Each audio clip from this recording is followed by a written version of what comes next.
नमस्ते। मैं प्रभाकर चौरसिया।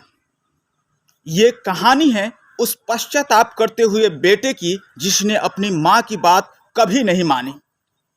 ये कहानी है उस पश्चाताप करते हुए उन सारे बेटों का जो दुनिया में अपने माँ बाप को कदर नहीं करते हैं, अपने माँ बाप को सम्मान नहीं करते हैं। ये कहानी है हर उस बेटे की जिसकी माँ बाप संघर्ष करते हुए पूरा जीवन गुजार देते हैं, लेकिन उनके संघर्षों के बारे में एक बार भी नहीं सोचते हैं। आइए इसी कहानी को हम शुरुआत करते हैं।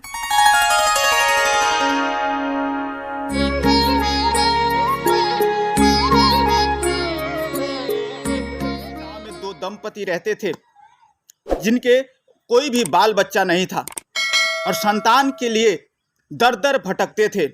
मंदिर मंदिर जाकर के घूमते थे, लेकिन फिर भी उनको संतान प्राप्ति नहीं हो रही थी। समय निकलता जा रहा था, बुढ़ापे का समय आ गया था। तब जाकर के कहीं एक महर्षि के पास गए। उनके महर्षि के शुभ आशीर्वाद से उन्होंने कुछ जड़ी बूटी दी, जिसके कारण से उनको एक संतान प्राप्त हुआ। उनके घर एक पुत्र का जन्म हुआ और उस पुत्र को पालने पोसने में अपना सर्वस्व लगा दिया उस माता पिता ने। एक समय की बात हुई, वो कहीं पर जा रहे थे और अचानक से वहां पर दुर्घटना हुई। एक्सीडेंट में उन लोगों की हालत बहुत ही बुरा तरह से हो गया, जिस कारण से उन लोगों को अस्पताल में एडमिट किया गया। और अस्पताल में जब वो मौत और जीवन से जूझ रहे थे, और उसी समय वो अपने पति को तो नहीं बचा सकी क्योंकि उनका हालत बहुत ही खराब हो चुका था, और बारी था बेटे को बचाने के लिए। बेटा भी बहुत ही खराब परिस्थिति से गुजर रहा था और उस माँ के सामने बहुत ही परिस्थिति कठिन हो चुकी थी। अंततः वो अस्पताल से जब आए तो माँ एक आंख से अंधी हो चुकी थी और बेटे को सकुशल बचा करके वहां से लाया गया, बट पति को नहीं बचा सकी और इसी कारण से उसे बहुत ही कष्ट आगे झेलने को मिला। अब एक अकेली माँ अपने बेटे को लेकर के गांव आती है और वहां से उसका पालन पोषण करती है, और उसके जो भी ख्वाहिश है उसे पूरे करने के लिए अब उसे खुद कमाना पड़ता है। उसे खुद उसका अकेली माँ कमा करके उस बेटे को उस लायक बनाना चाहती है कि वो दुनिया में अपना नाम कर सके। और कुछ दिनों बाद वो माँ अपने बेटे को स्कूल में भर्ना भी कराती है, और स्कूल में जब बेटा पढ़ने जाता है और जब भी उसकी माँ स्कूल जाती है तब उस बेटे को बोर लगने लगता है कि मेरी माँ एक आंख से अंधी है और वो स्कूल में क्यों आ जाती है। लोग कहते हैं कि ये अंधी का बेटा है, ये अंधी के बेटा है। लोग मुझे चिढ़ाते हैं, बच्चे मुझे चिढ़ाते हैं, मुझे गालियां देते हैं और विभिन्न गालियां सुनना पड़ता है। तुम आती ही क्यों हो मेरे स्कूल में, जिस कारण से उस माँ को भी और ज्यादा दुख लगता था और वो माँ स्कूल नहीं जाती थी। हर तरह से उसको बेटे को ताना मिल रहा था और वो अपने माँ को आकर के विभिन्न किस्म की बातें सुनाता था और कहता था कि तुम मेरे स्कूल ना आया करो। और वो हमेशा अपने माँ को डांटता रहा, हमेशा अपने माँ को कुछ ना कुछ बोलता रहा, अपने माँ का सम्मान नहीं किया। बस माँ तो माँ होती है, वो अपने बेटे के लिए अपना सर्वस्व लुटाने को तैयार है। जो कुछ भी था उनके पास में अपने बेटे को उन्नति के लिए, प्रगति के लिए अपना सर्वस्व निछावर करती रही, और उसका पढ़ाई पूरा करने के लिए चाहे भीख मांग करके ही लाना क्यों न पड़े, किसी से अनुदान मांग करके लाना ही क्यों ना पड़े, वो मांगती रही और उसे अच्छे स्कूलों में भर्ना कराई थी। इसलिए उसका खर्चा बेहोर रही थी, पढ़ा रही थी, और वो पढ़ करके बहुत ऊंचाई डिग्रियां भी प्राप्त किया। एक अवसर आया उसे सिंगापुर जाने का, और उसका बेटा सिंगापुर भी गया, और सिंगापुर जाने के बाद में वहाँ बहुत ज़्यादा मशहूर हो गया, बहुत ज़्यादा वहाँ का फेमस व्यक्ति बन गया, कमाने लगा।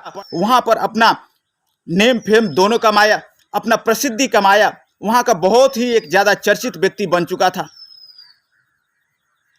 बट माँ का यहाँ बुढ़ापा चल रहा था, यहाँ उसका सेवा करने वाला कोई नहीं था, उसके सपनों को देखने वाला कोई नहीं था। बट इतना तो खुशी था कि मेरा बेटा जहाँ भी है खुशी है, अच्छा से रह रहा है। एक समय की बात हुई जब उनके बेटे को प्रसिद्धि देख करके उसके आसपास के गांव वालों ने एक बार चाहा कि क्यों न उनको बार में एक बार फंक्शन है तो बुलाया जाए, और उसी फंक्शन में बुला करके उनको सम्मानित किया जाएगा कि हमारे आसपास के गांव के व्यक्ति हैं। और ऐसा समय आया,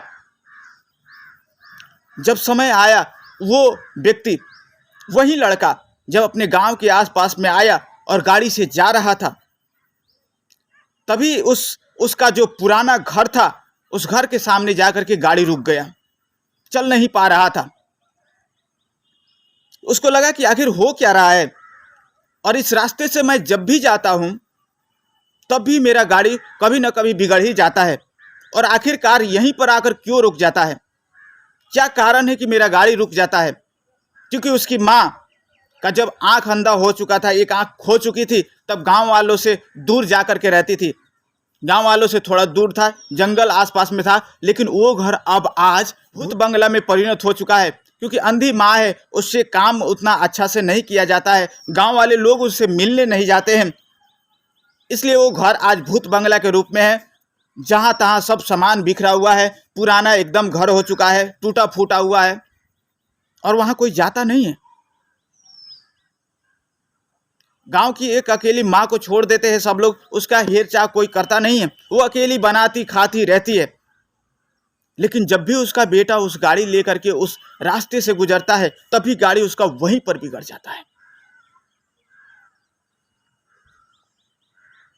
और ऐसा इग्नोर करके वो चला भी जाता है, और प्रोग्राम से आने के बाद में वो फिर आता है, उसका गाड़ी वहीं पर बिगड़ता है, और वापस वो अपने फिर सिंगापुर में चला जाता है। उसकी माँ जब सुनती थी कि उसका बेटा आया था, शायद वो मिलने के लिए जाए, तब तक उसका बेटा निकल चुका था, उसका बेटा वहां नहीं था। उसकी माँ इंतजार कर रही थी कि शायद मैं अपने बेटे से एक बार मिल पाऊं, अपने बेटे से एक बार भेंट तो कर लूं, लेकिन ऐसा हो ना सका। अब माँ कह रही थी कि अब मैं ज्यादा दिन जीने वाली नहीं हूं, बेटे को कुछ कहना चाहता हूं, मैं अपने बेटे को कुछ देना चाहता हूं, एक बार कोई भी मेरे बेटे से मिलवा दीजिए, मेरे बेटे को फोन लगा दीजिए, मेरे बेटे को कहिए मुझसे मिले। गांव वालों ने उनकी सुनी और फोन किया, बुलाया, तुम्हारी माँ ऐसी ऐसी बातें कह रही है, शायद अब तुम्हारी माँ अब ज्यादा दिन जीने वाली नहीं है, आ जाओ भेंट कर लो।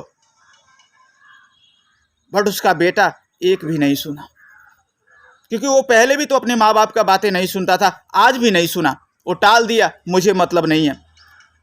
क्योंकि ये चकाचौंध दुनिया की ये दिखती हुई फेमस बाद में उसको अपना घर परिवार नहीं दिखता, उसके अपने नहीं दिखते, और अंततः बहुत दिनों बाद एक बार वो खुद अपने ही मन से एक बार गांव में आता है, और अचानक उस समय फिर उसका गाड़ी वहीं पर रुक जाती है, और अब की बार बन नहीं पाता है, क्योंकि बहुत दिनों बाद जब आता है तो अब तक उसकी माँ मर चुकी थी, उसकी माँ अब इस दुनिया में नहीं रही। और उसी गाछ के पास में उसी समय जहां पर वो आ रहा था, उसका गाड़ी बिगड़ गया और चल नहीं रहा था, और फिर उसको ऐसा एक अचानक सा महसूस हुआ कि आज कुछ ज्यादा ही मैं इमोशनल हो रहा हूं, ज्यादा ही कुछ मुझे मेरे पास अनुभूति हो रही है, आखिर क्या है? कहीं पर जाकर के विश्राम किया जाए, क्योंकि रात हो चुका था, वहां पर कोई व्यक्ति नहीं दिख रहा था, और उस कारण उसे उसी गांव में रुकना पड़ा।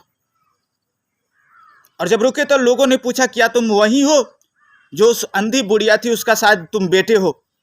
उसने कहा, हाँ मैं उसी का बेटा हूं, मैं आया था कि अपने गांव घर घूम लूंगा, आसपास के जो लोग रहते हैं उनसे मिलना चाहता हूं, मेरे पहचान के लोग तो यहाँ पर कोई रहते नहीं है, लेकिन फिर से मैं चाहता हूँ कि मैं अपने माँ के बारे में कुछ जानूं, मैं कुछ पूछना चाहता हूँ। बट लोगों ने कहा, बेटा अब तुम्हारी माँ नहीं रही, बहुत दिनों बाद चली गई, हम लोगों ने बहुत प्रयास किया तुमसे कांटेक्ट करने के लिए, तुमसे फोन करने के लिए, तुमसे ये बताने के लिए, लेकिन हम लोग असफल रहे, और जब फोन लगा भी तब तुमने एक भी बात हमारी नहीं सुनी। वो रो रही थी, वो कुछ देने की बात कर रही थी, और वो गांव से अलग रहती थी। जाओ, वो जो भूत बंगला दिख रहा है, उसी समय वहीं पर जहां पर तुम्हारा गाड़ी बिगड़ा हुआ है, वहीं से थोड़ा दूर चले जाना, वहां पर एक भूत बंगला दिखेगा, उसी घर में तुम्हारी माँ रहती थी। वहां पर कोई नहीं जाता है, क्योंकि लोग डरते हैं, बच्चे डरते हैं वहां जाने से, अलग थलग, एक गांव से अलग थलग रहती है, इसलिए वहां पर लोग जाना नहीं चाहते। जाओ, वो कुछ देने की बात कर रही थी, शायद वहीं पर रखा होगा, और जब बेटा वो वहाँ पर पहुँचता है तो देखता है कि एक माँ की उसकी चिट्ठी रखी हुई थी। उस चिट्ठी को जब उठा करके पढ़ता है, उस चिट्ठी में लिखा होता है कि बेटा, जब तुम जानते हो, तुम जब बच्चे थे एक एक्सीडेंट हुआ था जिसमें तुम्हारे पिताजी नहीं रहे, उसको मैं बचा ना सकी और एक उम्मीद सिर्फ तुम ही बचे थे जिसके सहारे मैं जीने वाली थी। इसीलिए डॉक्टर बोल रहे थे कि तुम्हारे बच्चे का एक आंख पूर्ण रूप से खत्म हो गया है, खराब हो चुका है, ये कभी अब एक आंख से देख नहीं पाएगा। बस इस दर्द को मैं सहन न कर पाई, इसलिए मैंने चाहा कि मैं अपना आंख तुम्हें डोनेट कर दूं, मैं अपना आंख तुम्हें दे दूं और तुम शायद इस दुनिया में अंधे के रूप में या अपांग के रूप में ना देखे जाए, तुम्हें कोई ताना ना मर सके, तुम्हें कोई गालियां ना दे सके, इसलिए मैं अपने खुद को अंधी होने के लिए तैयार हो गई और तुम्हें ये आंख डोनेशन किया था। मुझे खुशी आज भी है कि मैं आज मर रहा हूं और मरने के बाद भी मेरा आंख तुम्हारे आंखों में जिंदा है, तुम्हारे शरीर में मेरा आंख सारी दुनिया देख रहा है। बस कहना तो इतना था बेटा कि मैंने सोची थी मेरे पास जीवन की जितनी भी कमाई है, तुम्हारे जाने के बाद मैंने बहुत कुछ अर्जन किया है, बहुत कुछ लाया था घर पे।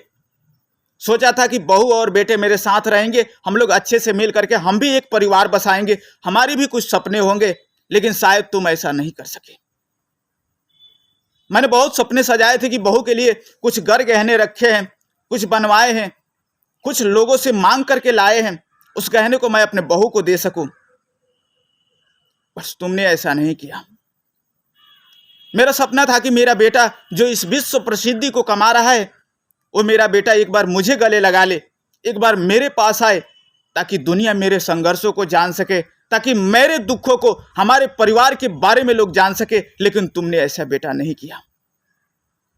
मैं मानता हूं कि तुम्हारी शौक पूरे नहीं होंगे गांव में रहने के बाद, लेकिन तुम मुझसे मिल तो सकते थे, तुम मेरे पास आ तो सकते थे।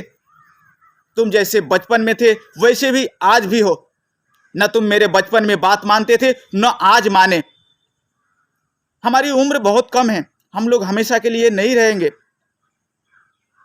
और बुढ़ापा जैसा भी हो गुजरा, अब हम नहीं रहे, क्योंकि अब हम ज्यादा दिन ये इस धरती पर नहीं रह सकते। और जाते जाते तुमसे ये कहना चाहते हैं बेटा, खुश रहना, और तुम ये जरूर काम करना कि दुनिया के हर लोगों को ये बात जरूर बताना कि उसके अपने माता पिता की बात माननी चाहिए।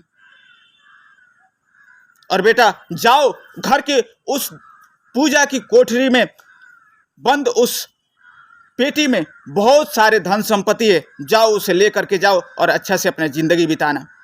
मैं आज भी तुम्हारे सामने जिंदा हूं। और इतना कह करके उस माँ ने अपनी चिट्ठी को खत्म किया और उसी समय मर गई। और इतना सुन करके, इतना पढ़ करके बेटा रोने लगा और रोते रोते पश्चाताप करके फिर गांव वालों से बताया कि ऐसे ऐसे रहा। और बाद में पश्चाताप करके भी कोई क्या कर सकेगा। उसने उस धन संपत्ति को लेकर के नहीं गया, उसी धन संपत्ति से वो अपने माँ की उसी गांव में एक मूर्ति बनवाया और विदेशों की सारी जितनी भी कमाई थी उन सबको लेकर के आया और अपने गांव का विकास किया। वो अपने गांव में रहा और वहीं पर रह करके वो अपने गांव का विकास में लगा, अपने गांव को लोगों को समझाने लगा और एक ट्रस्ट खोला, संस्था खोला, जिस संस्था से आज भी उन बूढ़े माँ बाप की सेवा करता है, वृद्धाश्रम चलाता है। और ऐसे बूढ़े माँ बाप जिनकी बेटा बेटी ने उन्हें अपने माँ बाप को छोड़ दिए हैं, उन माँ बाप को ला करके वृद्धाश्रम चलाता है और अपने बेटों का जो सुख देना चाहिए, उसकी माँ को जो सुख न दे सका, वो वृद्धाश्रम के माध्यम से उन माता पिता को सुख सुविधा देता है। और ऐसे ऐसे लोग हमारे समाज में रहते हैं। तो हम भी आग्रह करते हैं कि ऐसे गलती आप भी कभी न करें, जो देख करके आपको शर्म लगे, जो देख करके पूरे मानवता के ऊपर कोई प्रश्न का चिन्ह उठ सके। तो आपको ये कहानी कैसा लगा? अच्छा लगा हो तो सब्सक्राइब कीजिए और लोगों में ज़्यादा से ज़्यादा शेयर कीजिए और लाइक करना भूले तो आप तुरंत लाइक कर दीजिए। नमस्ते।